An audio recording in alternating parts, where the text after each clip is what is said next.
अग्नेनय सुपथाराये अस्मान् विश्वानि देववयुनानि विद्वान् युयोध्यस्मज्जुहुराणमेनो भूयिष्ठान्ते नमोक्तिं विधेम।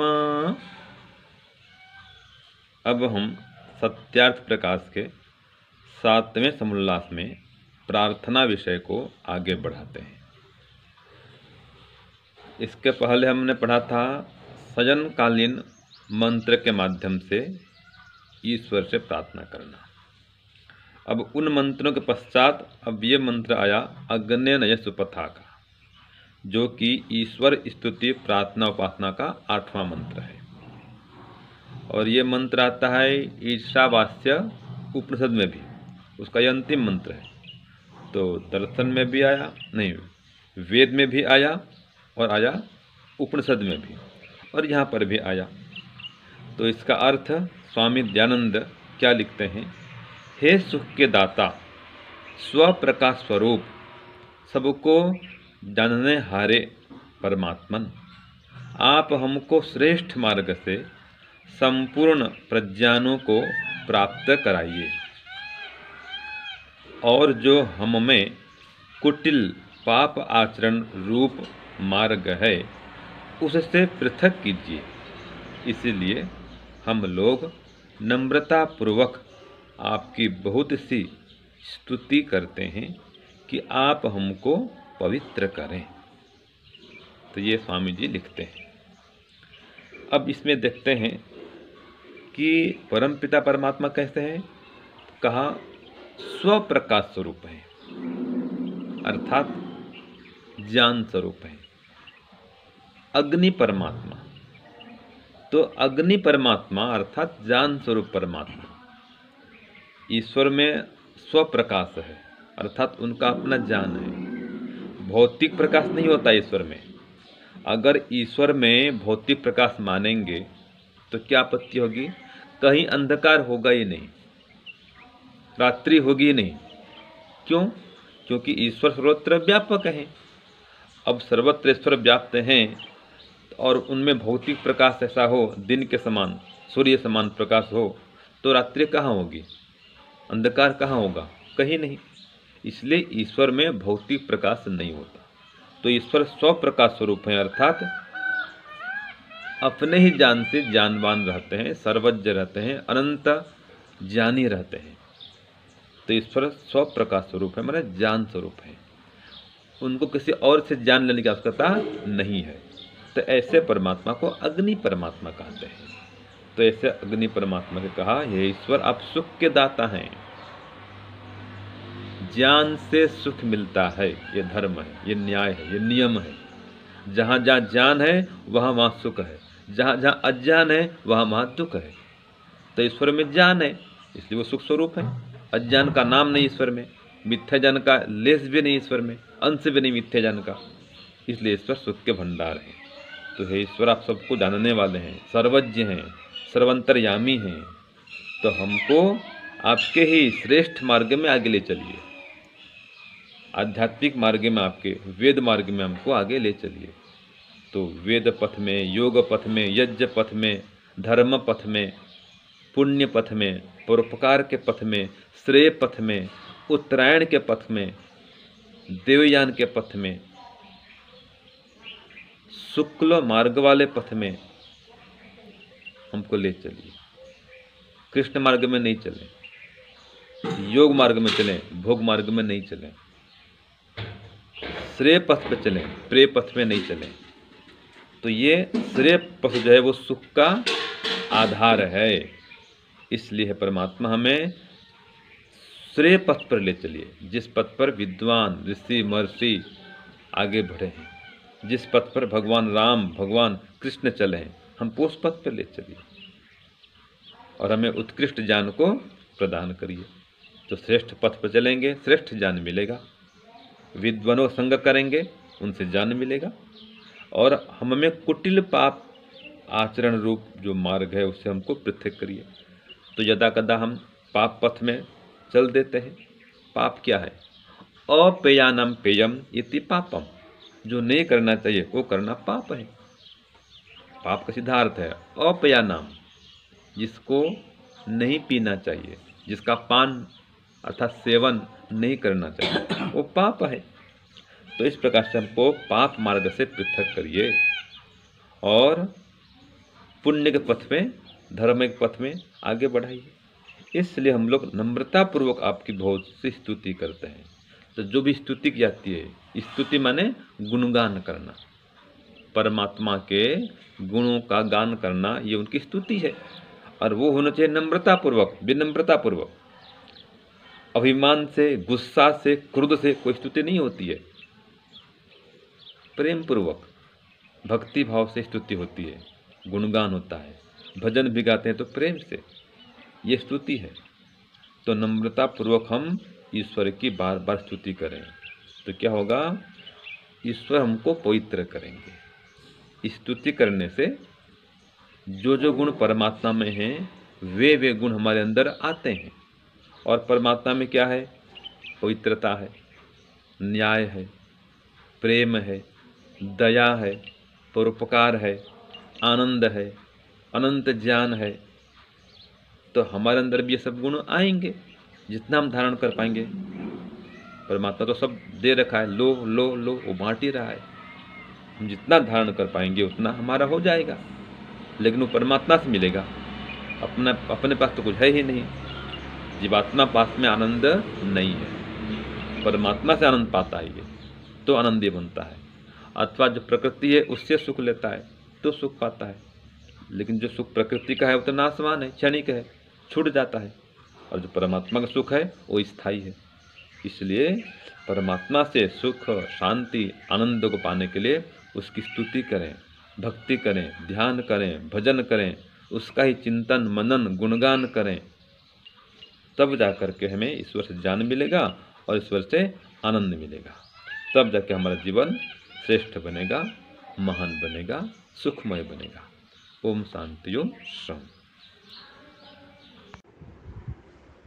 धन्यवाद स्वामी जी, बहुत बढ़िया आपने कहा। आइए हम सब भी इस मंत्र का पाठ कर लेते हैं। स्तुति प्रार्थना उपासना का मंत्र है। हमारा पाठ चल ही रहा है सप्तम समुल्लास सत्यात प्रकाश का, और इसमें स्वामी दयानंद सरस्वती ने पहले शिव संकल्प सूक्त के 6 मंत्रों की व्याख्या की थी, उसके बारे में बताया था। और इस बार अब फिर प्रार्थना विषय में ही हमारा ये स्तुति प्रार्थना उपासना जो हम यज्ञ करने से पहले, अग्निहोत्र यज्ञ करने से पहले बोलते हैं, उसका यह 8वां मंत्र है। तो आइए हम साथ बोलेंगे। ये यजुर्वेद के 40वें अध्याय में आया है और मंत्र 16वां है ये। ओम अग्ने नय सुपथाराय अस्मान् विश्वानि देववयुना निविद्वान् युयोध्यस्मजुहुरानमेनो भूयिष्ठां ते नम उक्तिं विधेम। आइए सर्वप्रथम इनके शब्दार्थों को देखते हैं। किसी भी मंत्र को समझने के लिए उसके शब्दार्थों को देखना बहुत आवश्यक होता है। यह मंत्र ऋग्वेद में भी है, यजुर्वेद में भी है, तैत्तिरीय संहिता में भी है, तैत्तिरीय ब्राह्मण में भी है, तैत्तिरीय आरण्यक में भी है और शतपथ ब्राह्मण में भी है। ऐसा हमें शास्त्रों के अध्ययन करने पर पता चलता है। तो इस मंत्र के भीतर कहा गया है अग्नि नय। अग्नि शब्द यहाँ परमात्मा के लिए आया है। अग्नि प्रकाश का द्योतक है। अग्नि जो हम जैसे भौतिक अग्नि देखते हैं ये प्रकाश का द्योतक है, लेकिन परमात्मा में ऐसा भौतिक प्रकाश नहीं है, परमात्मा ज्ञानवान है। तो यहाँ अर्थ करेंगे हे ज्ञानवान प्रभु, हे ज्ञानवान प्रभु नय हमको ले चलिए। कहाँ से ले चलिए? तो कहा सुपथा, सुंदर पथ से ले चलिए हमको। जिस पथ पर क्या होता है? तो कहा राय, जिस पर ऐश्वर्य की प्राप्ति होती है, धन आदि की प्राप्ति होती है, हर प्रकार का धन मिलता है, सांसारिक धन भी मिलता है और आध्यात्मिक धन भी प्राप्त होता है। उस पथ से हमको ले चलिए, उस सुपथ से हमको ले चलिए। और ले जाने वाले आप ही हो, क्योंकि आप ज्ञानवान हो। कौन हमको कहीं ले जाता है? जिसको जिस वस्तु का, जिस चीज़ का ज्ञान होता है वही ले जाता है। तो परमात्मा को सारे ज्ञान है, सारे रास्ते पता हैं, क्योंकि संसार उसने बनाया है। निर्माता को ही तो सब पता होगा। कोई भी चीज़ का हम निर्माण करते हैं तो हमें पता होता है ना कि ये कैसे बनी है। और इसी प्रकार से उस परमात्मा को भी सारा ज्ञान है कि संसार मैंने बनाया, ये कैसे बनाया है। हर एक रास्ता पता, हर एक उसको वस्तुपति पता कि किस किस तरह से ये वस्तु कहाँ कहाँ पर है, और कौन कौन क्या क्या इन वस्तुओं के नाम है। तो सब कुछ परमात्मा के ज्ञान में है। तो कहा विश्वान देव वयोनान विद्वान। वयोनान विद्वान, वयुन कहते हैं ज्ञान को, विश्वान सब, सब ज्ञानों को विद्वान जानने वाले हैं। आप ही सब ज्ञानों को जानने वाले हैं। फिर कहा ते आपकी, इसलिए हम भूयिष्ठाम, बहुत बहुत, भूयिष्ठाम मतलब बहुत बहुत, न मोक्तिम विदेम, बहुत स्तुति करते हैं। तो किस लिए करते हैं? हम ऐश्वर्य के लिए करते हैं, यश के लिए करते हैं, आपके ज्ञान को प्राप्त करने के लिए करते हैं, आपके आनंद को प्राप्त करने के लिए करते हैं। इसलिए हमें सुपथ से आप ले चलिए, ठीक मार्ग से ले चलिए। और वो ठीक मार्ग कौन सा है? तो कहा वह विद्वानों का मार्ग है, ऋषियों का, मुनियों का, योगियों का ज्ञान मार्ग है, जिस पर वो लोग चले हैं। तो कहा कि फिर क्या होगा उस पर चलने से? तो कहा जोराणम, हमसे कुटिल पाप दूर हो जाएंगे। अर्थात अब इसमें दो बातें हैं। सुपथ पर चलने से क्या होता है? हमारी पाप वृत्ति छूट जाती है, और कुपथ पर चलने से पुण्य वृत्ति छूट जाती है। तो हमें परमात्मा को प्राप्त करना है तो क्या करना है? हमें सुपथ पर चलना पड़ेगा। और सुपथ कौन सा है? वेद पथ सुपथ है। वे क्यों क्यों सुपथ है? क्योंकि उसने हमें उस हमारे लिए, उस परमात्मा ने उस वेद के भीतर आज्ञाएं लिखी हैं, उपदेश लिखे हैं, हमारे लिए संदेश दिए हैं, कुछ कुछ हमारे लिए निर्देश भी दिए हैं। तो उनका हमें पालन करना है। तो हमारे लिए सुपथ कौन सा हुआ? वेद पथ हमारे लिए सुपथ हुआ। तो हम सभी को नित्य प्रति स्वाध्याय करना चाहिए, और स्वाध्याय कर उसको आगे आगे बढ़ाना चाहिए प्रवचन के माध्यम से।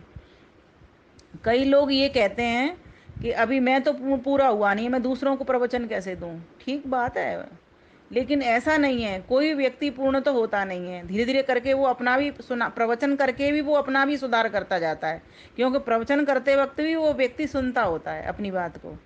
तो इसीलिए स्वाध्याय भी करें और प्रवचन भी करें, जितना आपने सीखा है उतना आगे आगे बढ़ाएं। यही वेद यज्ञ के लिए अपनी आहुति लगाना भी है।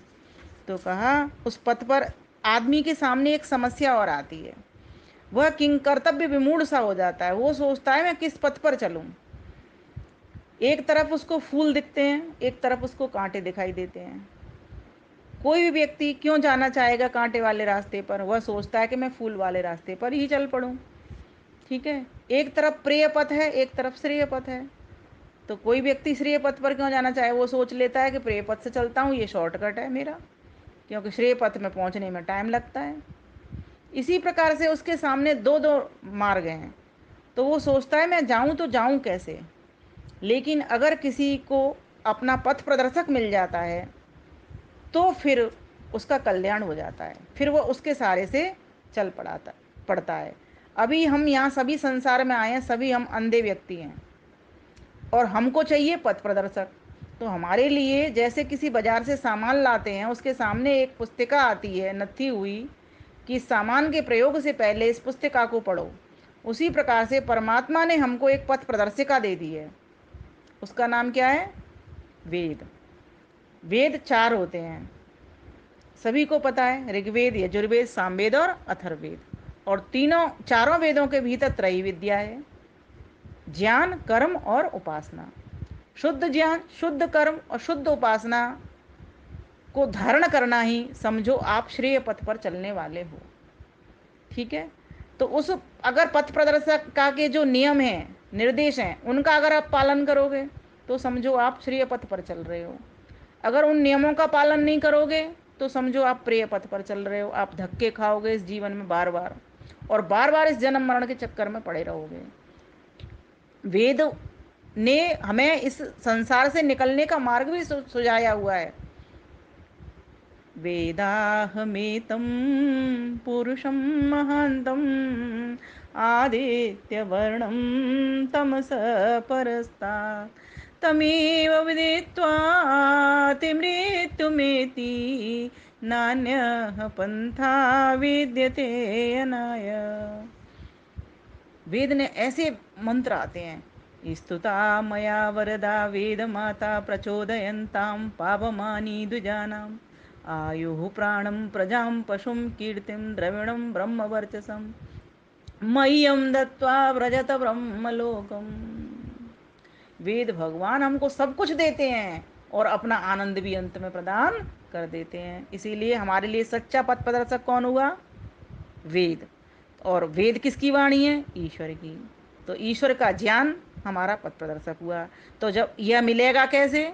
जब हम ईश्वर की के वेद के पास अर्थात ईश्वर के ज्ञान के पास बैठेंगे। ज्ञान से ही तो ज्ञानवान की प्राप्ति होगी। बिना ज्ञान के कभी भी ज्ञानवान की प्राप्ति, अज्ञान से कैसे उस ज्ञानवान के पास पहुंचेंगे?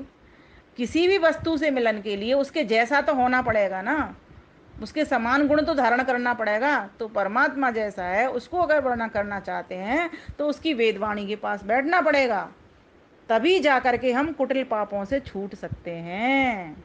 व्यक्ति को सरल बनना पड़ेगा, विनम्र बनना पड़ेगा। और इसमें जो प्रार्थना है वो यही है कि हे परमात्मा देव, मैं आपकी बार बार स्तुति करता हूँ। आप ज्ञानवान हो और सभी प्रकार के ज्ञानों को जानने वाले हैं। आप मुझे भी जानते हैं और मेरी पुकार को भी आप जानते हैं कि मैं कितने सच्चे मन से कर रहा हूँ, यह भी आप जानते हैं। इसीलिए हे परमात्मा देव, मुझे सदैव सुपथ पर चलाए रखना, मुझे कभी भूल करके भी कुपथ पर मत चलाना। पापों से बचने का एक बहुत बढ़िया तरीका है कि किस प्रकार से हम पापों से बच सकते हैं।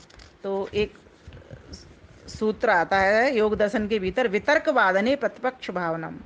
पाप की प्रवृत्ति से अगर बचना चाहें तो हम पाप से होने वाली जो हानि है उनको पहले मन में विचार कर लें कि इससे हमारे लिए कितना बड़ा धोखा होगा। कोई भी चोर है, डाकू है, लुटेरा है, अगर वो ये देख ले कि ये मेरे लिए ठीक नहीं है, वो कभी आत्मचिंतन इस बात का कर ही नहीं रहा।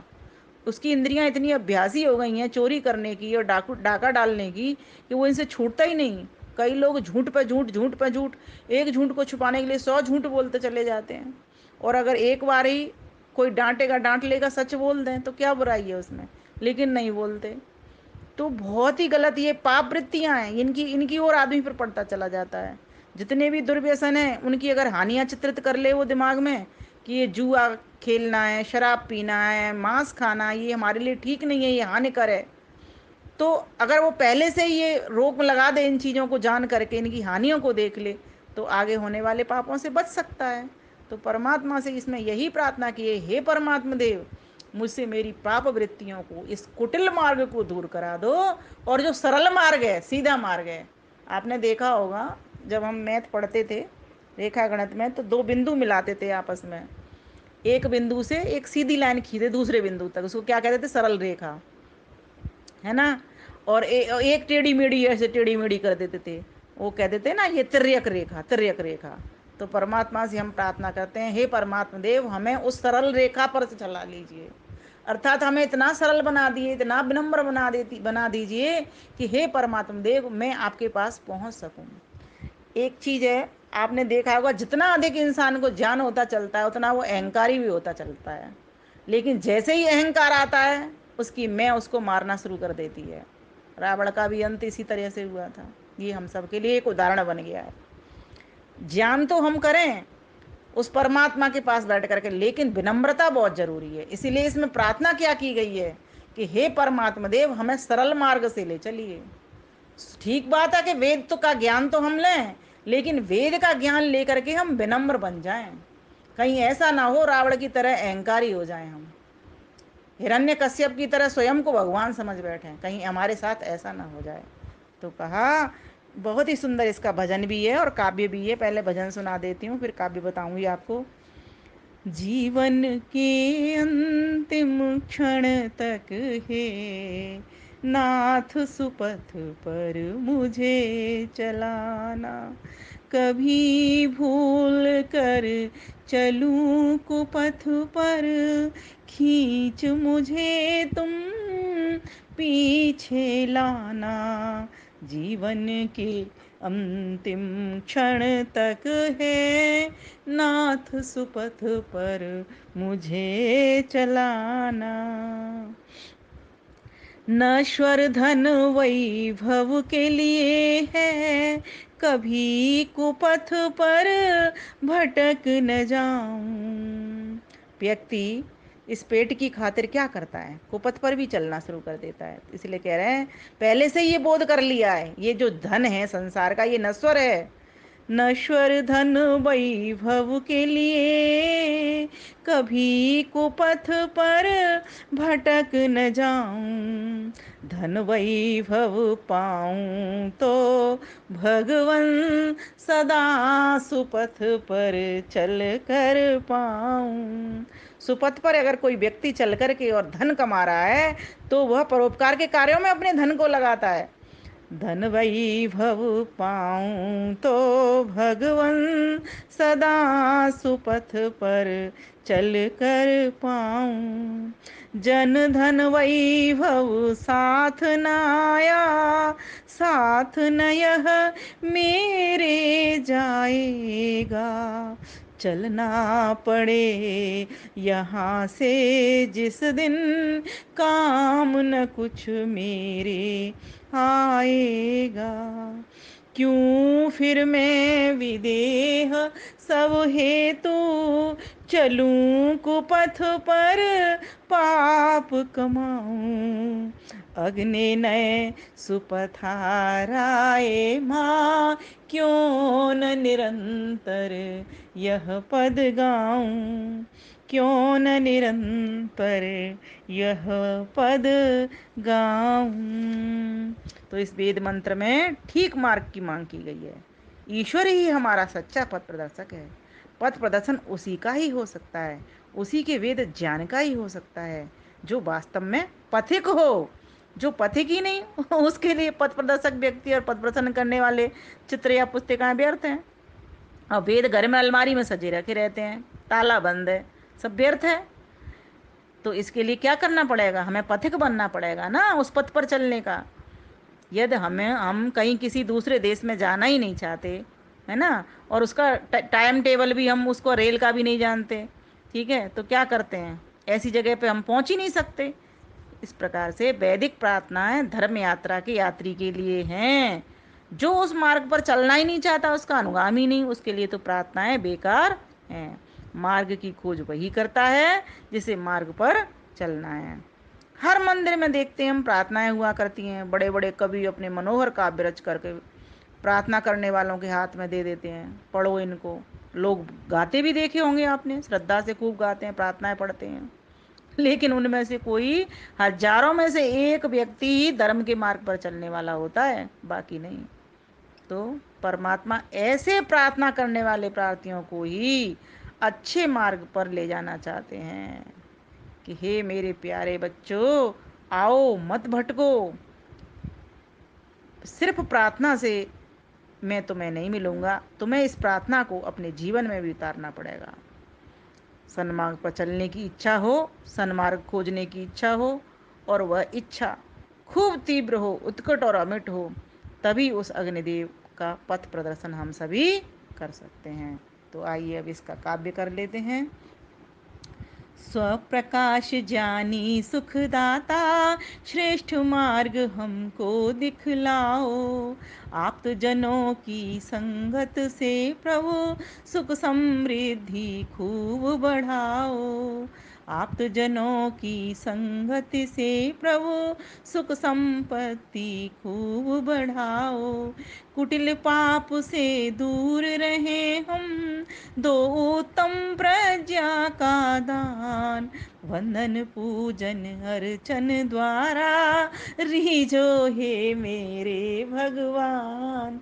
रीझो हे मेरे भगवान। तो इस प्रकार से यह प्रार्थना मंत्र बहुत ही सुंदर है।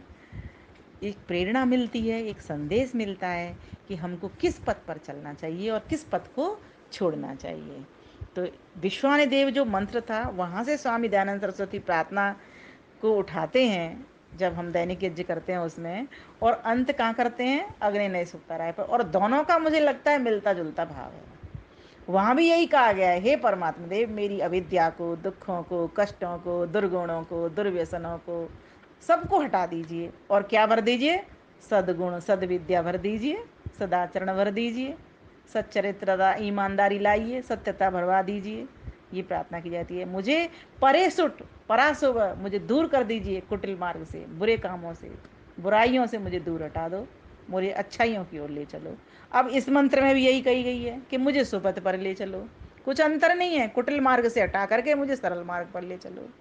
दोनों में मुझे बहुत कुछ समानता लगती है। जब मैं मंत्र का उच्चारण करती हूँ तो मुझे, इसका करती हूँ तो विश्वान देव ध्यान में आ जाता है, और विश्वान देव वाले का करती हूँ तो ये वाला मंत्र अग्नि नये सुक्ताराय आ जाता है, क्योंकि दोनों की काफ़ी समानता है मंत्र की।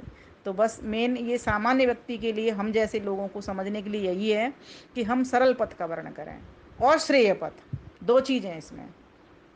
श्रेय पथ के लिए हम वेद को अपनी पथ प्रदर्शिका बना लें, और फिर पढ़ कर के विनम्र हो जाएं, तो हमारी स्तुति प्रार्थना ये सफल हो जाएगी। आप सभी का धन्यवाद। नमस्ते।